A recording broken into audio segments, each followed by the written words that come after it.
Welcome to Madasaling Pinoy, your prayer partner. Ngayon ay Miyerkules ng ika-25 linggo sa karaniwang panahon. Ang mabuting balita ng Panginoon ayon kay San Lucas.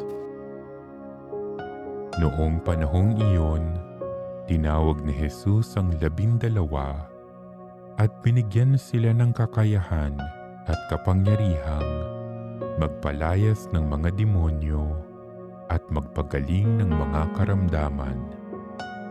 At sinugo niya sila upang ipahayag ang paghahari ng Diyos at magpagaling ng mga may sakit. Sila'y pinagbilinan niya, "Huwag kayong magbaon ng anuman para sa inyong paglalakbay, kahit tungkod, supot, tinapay, salapi o bihisan. Makituloy kayo sa alinmang bahay na tumanggap sa inyo at manatili roon hanggang sa pag-alis ninyo sa bayang iyon.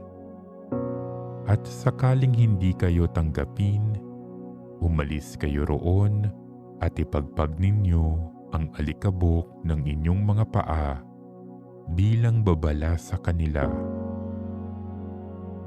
Kaya't humayo ang mga alagad at naglakbay sa mga nayon na ipinangangaral ang mabuting balita at nagpapagaling ng mga may sakit sa lahat ng dako. Ang mabuting balita ng Panginoon.